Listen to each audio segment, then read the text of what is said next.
Hi viewers, welcome to our channel. ప్రస్తుతం మనతో పాటు భరద్వాజ్ గారు సీనియర్ జర్నలిస్ట్ ఉన్నారు. వారితో ఒకసారి మాట్లాడదాం. సార్ నమస్కారం. సార్ నమస్తే అండి. సార్ అలనాటి హీరోయిన్ సౌందర్య గారిని చంపించింది మోహన్ బాబు గారే అంటూ ఒక చిట్టుబాబు అనే ఒక వ్యక్తి పోలీస్ స్టేషన్కి వెళ్ళి కంప్లైంట్ చేయడం ఇప్పుడు చర్చనీయాంశంగా మారింది, సంచలనం కూడా మారింది. సార్ అంటే ఇన్ని సంవత్సరాల తర్వాత ఈ వ్యక్తి ఎవరు, ఇతను కంప్లైంట్ చేయడం, అది కూడా మోహన్ బాబు గారి మీద ఇటువంటి ఆరోపణలు చేయడం ఏంటి అని చెప్పేసి కూడా మాట్లాడుతున్నారు. మరి అప్పుడేం జరిగింది, మరి ఇప్పుడు ఈ ఇష్యూకి సంబంధించి మీరేం చెప్తారు సార్? ఏం జరుగుతుందో సార్? అంటే ఈ చిట్టిబాబు అనే అతను ఖమ్మం జిల్లాలో ఏదో రూరల్ ఏరియా నుంచి అక్కడ కంప్లైంట్ లాంచ్ చేశాడు. కంప్లైంట్ లాంచ్ చేస్తూ ఆయన అంటే ఆవిడ అప్పుడు 21 సంవత్సరాల క్రితం జరిగిన ఘటన ఇది. 2004 ఎన్నికల సందర్భంగా ఆవిడ భారతీయ జనతా పార్టీ తరఫున ప్రచారం చేస్తున్నారు. ఆ ప్రచారంలో భాగంగా తెలంగాణలో విద్యాసాగర్ రావు గారు ఆయన నియోజకవర్గంలో ఆవిడ పర్యటించాల్సి ఉంది. అక్కడికి వెడుతూ ఉండగా మధ్యలో ఈ హెలికాప్టర్ బ్లాస్ట్ జరిగింది. అయితే ఇతనేమంటాడు అంటే హెలికాప్టర్ బ్లాస్ట్ చేయించారు మోహన్ బాబు గారే అంటారు. మోహన్ బాబు గారికి విద్యాసాగర్ రావుకి పరిచయాలు బాగున్నాయి. బాగుండటం మాత్రమే కాదు, ఆయన సినిమాలో విద్యాసాగర్ రావు గారు సరదాగా ఒక క్యారెక్టర్ కూడా చేసినటువంటి ఒక చరిత్ర ఉంది. ఇలా ఇంకా చాలా ఎస్టాబ్లిష్మెంట్ చేయొచ్చు ఆ కేసు కావాలంటే, కానీ అది జరిగి ఉండే అవకాశం లేదు. ఎందుకంటే ఎవరు పడితే వాళ్ళు అంటే మనుషుల్ని చంపుకోవటానికి హెలికాప్టర్లు ఉన్నాయా అనే డౌట్ వస్తుంది. ఇలాంటి డౌట్లు చాలామంది మీద ఉన్నాయి.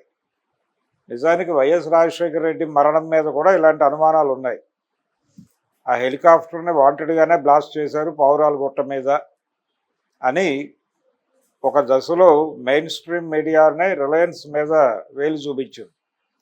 కేజీ బేసిన్లో జరిగినటువంటి ఆయిల్ తవ్వకాలకు సంబంధించి వాటాల పంపిణీలో తేడాలు వచ్చి రిలయన్స్ వాళ్ళే వైఎస్ రాజశేఖర రెడ్డిని చంపేశారు అని ఆ రోజుల్లో వార్తా కథనాలు రాసినటువంటి ప్రముఖ ఛానల్ ఎడిటర్ని, బ్యూరో చీఫ్ని అరెస్ట్ చేసి జైల్లో పెట్టినటువంటి చరిత్ర మనకు తెలుసు.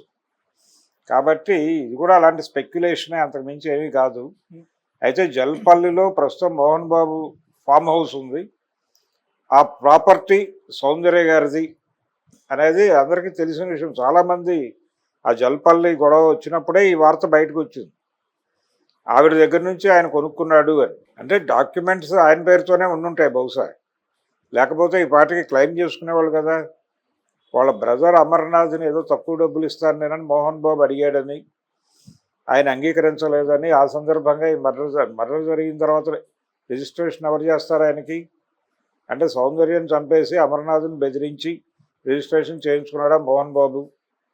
ఆ లెవెల్లో అనుమానాలు రైజ్ చేసే పద్ధతిలో అతను కంప్లైంట్ ఉంది. ఇది ఒక స్పెక్యులేటివ్ కేసే, దీనిలో వాస్తవాలు ఉన్నాయని అనుకోనక్కర్లేదు, ఉండే అవకాశం కూడా లేదు. ఆవిడ ఎన్నికల ప్రచారంలో భాగంగా ఒక హెలికాప్టర్ని టోటల్గా తీసుకున్నారు. వాళ్ళే భారతీయ జనతా పార్టీ వాళ్ళే బుక్ చేసి ఆవిడని స్టార్ క్యాంపెయినర్గా ఆ ఎన్నికల్లో వాడాలనుకున్నారు సౌత్లో. ఆవిడికి 3 భాషల్లో ఆడియన్స్తో కనెక్షన్ ఉంది. తెలుగు, అలాగే తమిళ్, కన్నడ, ఈ 3 ప్రాంతాలలోనూ సౌందర్య సేవలు వినియోగించుకోవాలని వారు అనుకున్నారు. అప్పటికి ఆవిడ ఒక సినిమా ప్రొడ్యూస్ చేసున్నారు, ద్వీప అనే సినిమా. దానికి సంబంధించి ఆల్రెడీ ఆ యాక్టివిటీలో ఉండగా ఈ ఎలక్షన్ మొదలైంది. అంటే యూపీఏ పాలన ప్రారంభమయ్యేటువంటి దశ అది. అంటే వాజ్పేయి దగ్గర నుంచి మన్మోహన్ సింగ్ గారు పవర్ తీసుకుంటున్నటువంటి ఎన్నిక అది. బీజేపీ ఆ ఎన్నికల్లో ఎట్టి పరిస్థితుల్లోనూ గెలవాలి అనేటువంటి ఒక ఫైట్ చేస్తున్నటువంటి సందర్భం. వాజ్పేయి గారు దేశం వెలిగిపోతోంది అనే నినాదంతో ఎన్నికల ప్రచారానికి వెళ్ళాడు. ఎట్టి పరిస్థితుల్లోనూ కేంద్రంలో వాజ్పేయి గారి ప్రభుత్వాన్ని కొనసాగించాలి అనే ఒక పట్టుదలతో అన్ని అస్త్రాలని శస్త్రాలని ప్రయోగించారు. అందులో భాగంగానే సౌందర్య గారిని ఆవిడ పార్టీలో చేరారు. అప్పుడే చేరిన సందర్భంగా ఆవిడకు ఉన్నటువంటి స్టార్ వాల్యూ ఇవన్నీ క్యాలిక్యులేట్ చేసి ఆవిడని వినియోగించుకోవాలని అనుకుని ఆ హెలికాప్టర్ను కూడా వారే ఇన్ టోటల్ ప్రోగ్రామ్ షెడ్యూల్ ప్రకారం ఆవిడికి ఇబ్బంది లేకుండా ఈ ట్రావెలింగ్ అనేది ఇబ్బంది కాబట్టి ఒక హెలికాప్టర్ని పెట్టేసి ఆవిడకి ఇబ్బంది లేకుండా ప్రయాణాన్ని సదుపాయం చేయడం కోసం ఏర్పాటు చేశారు తప్ప మర్డర్ చేయడానికి కాదు. బీజేపీని ఇన్ టోటల్ కంట్రోల్లో తీసుకోగలిగితే తప్ప మోహన్ బాబు అది చేయలేడు. మోహన్ బాబు గారు అప్పటికి ఆ కండిషన్ కాదు, ఆయన అటువంటి పని చేసుకుంటాడు అని అనుకోవడం కూడా కష్టమే. అయితే ఈ కేసు నమోదైంది, దీని మీద ఎలా వ్యవహరిస్తుంది పోలీసు వ్యవస్థ ఎలా వ్యవహరిస్తుంది అనేది చూడాలి. ఇలాంటి కేసులు చాలామంది మీద రకరకాలుగా పెడుతూ ఉంటారు. ఇది ఒక సహజ పరిణామం. అయితే ఇతను ఒక న్యాచురల్ ఆర్గానిక్ లింక్ ఇచ్చాడు దానికి.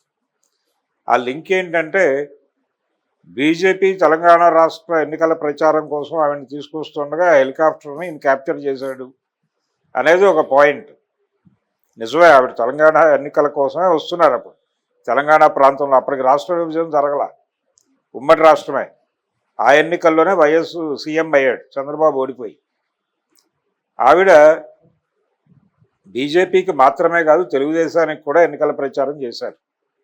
అంటే అప్పుడు కూడా కూటమే, జనసేన లేదు కానీ భారతీయ జనతా పార్టీ తెలుగుదేశం కలిసే ఎన్నికల్లో వెళ్ళినాయి, రెండు కలిసే ఓడిపోయినాయి. ఇక్కడ చంద్రబాబు, అక్కడ వాజ్పేయి గారు ఓడిపోయినటువంటి సందర్భం. ఇలా ఈ ప్రయాణంలో మోహన్ బాబు ఎవరినో ఇన్ఫ్లుయెన్స్ చేసి ఏదో చేసి అప్పుడు తెలుగుదేశం వాళ్ళతో కూడా ఆయనకు అంత సయోధ్య ఏమీ లేదు. తెలుగుదేశం పార్టీ కనుసన్నల్లో కూడా ఈ హెలికాప్టర్ డిజైనింగ్ ఇవి జరిగినాయి. ఇది ఒక అనవసరమైనటువంటి ఆరోపణ. అయితే మంచు మనోజ్ను కూడా పట్టుకొచ్చాడు ఈ కేసులోకి. మంచు మనోజ్కి అన్యాయం జరుగుతోంది, అతనికి న్యాయం చేయాలి, జల్పల్లి ఫామ్ హౌస్లో అతనికి వాటా ఇవ్వాలి అనేది ఒకటి. మరి ఆవిడ దగ్గర నుంచి ఆవిడికి వెళ్ళిపోవాలి కదా, మధ్యలో మనోజ్కి వాటా ఇవ్వటం ఏంటి? ఇదొక డీవియేషన్. ఇలాంటి కొన్ని డీవియేషన్స్తో రకరకాల గందరగోళాలతో ఉంది. అది సెన్సేషనలైజ్ చేయటానికి విషయాన్ని, తన పేరుని సెన్సేషనలైజ్ చేసుకోవటానికి కొంతమంది ఇలాంటి కేసులు పెట్టడము, అలాగే ఇలాంటి అంశాలు మాట్లాడటము. ఎవరో ఒక పాపులర్ వ్యక్తి మీద ఆరోపణలు చేస్తూ మాట్లాడితే తన పేరు మార్కెట్లో చలామణిలోకి వస్తుంది అనే ఉద్దేశంతో కొంతమంది వాంటెడ్గానే ఇలాంటి పనులు చేస్తూ ఉంటారు.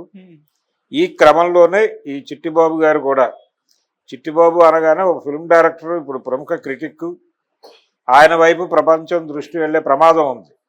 వారు కాదు, వీరు ఖమ్మం జిల్లాకు చెందినటువంటి చిట్టిబాబు గారు. ఈయన బహుశా ఆ టైంలో జల్పల్లి ఆ ఏరియాలో ఏదో ఒక యాక్టివిటీలో ఉండుంటాడు. అప్పుడు అక్కడ ప్రచారంలో ఉన్నటువంటి కొన్ని విషయాలు ఏవో ఆయన మెమరీలోకి వెళ్ళుంటాయి. వాటిని ఇప్పుడు దుమ్ము దులిపి ఒక కాగితం మీద పెట్టి ఒక కంప్లైంట్ అయితే లాంచ్ చేశాడు. ఈ కంప్లైంట్ని ఎంటర్టైన్ చేస్తారు పోలీసులని నేనైతే అనుకోవడం లేదు. దానికి కొంత శాంటిటీ ఇవ్వడం కోసం దాన్ని ప్రజెంట్ సొసైటీతో లింక్ చేయడానికి మనోజ్ను పట్టుకొచ్చాడు లింకులోకి.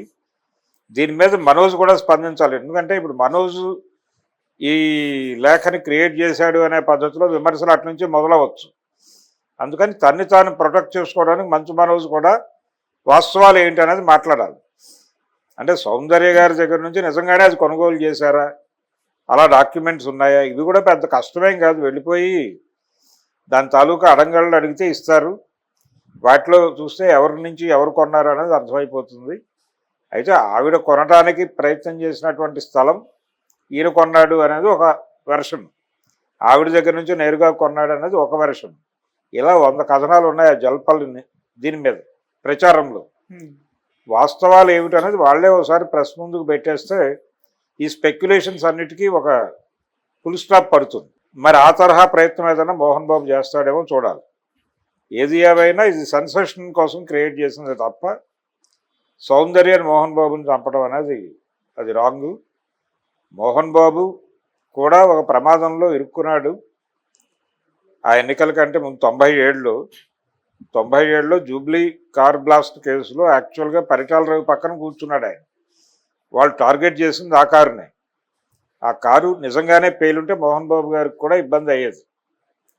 ఆ సినిమా తర్వాత తెలుగు సినిమాలో నటించడానికి సౌందర్య గారు భయపడ్డారు. ఆ సినిమాలో హీరోయిన్ ఆవిడే, శ్రీరాములయ్యలు. భయపడిన తర్వాత మోహన్ బాబే ధైర్యం చెప్పి అదేం లేదని ఆ సినిమాలో యాక్ట్ చేయించాడు ఆవిడ చేత. అలా మోహన్ బాబుతో గుడ్ రిలేషన్ ఉండేది. ఆవిడకి మంచి క్యారెక్టర్లు ఇచ్చారు వాళ్ళ బ్యానర్లో. ఆవిడ వలన హిట్ అయిన సినిమాలు కూడా ఉన్నాయి. పెదరాయుడు కావచ్చు, ఆ తర్వాత వచ్చిన సినిమాల్లో కూడా ఆవిడ వేషం వేశారు. అందుకని ఇది ఉన్న స్పెక్యులేటివ్ స్టోరీ, ఒక సెన్సేషనలైజ్ చేయటం కోసం చేసినటువంటి కేసు తప్ప మరేం కాదు. ఓకే సార్, మీరు ప్రెస్ మీట్ పెట్టి చెప్పాలి అని అంటున్నారు, అవసరం ఉందంటారా? ఎవరో ఎక్స్ అనే పర్సన్ ఈ విధంగా కంప్లైంట్ చేస్తే ఇప్పుడు మోహన్ బాబు గారు బయట కంప్లైంట్ అని కాదండి, దాని చుట్టూ 100 కథలు అల్లుతున్నారు. కథలు అల్లటం అంటే ఇన్ ది సెన్స్, ఇప్పుడు మొన్న మనోజ్ గొడవ చేశాడు. మనోజ్ గొడవ సందర్భంగా ఆ స్థలం ఎక్కడి నుంచి ఆవిర్భవించింది అనే దాని మీద ఎవరి కథనాలు వాళ్ళు చెప్పారు కదా.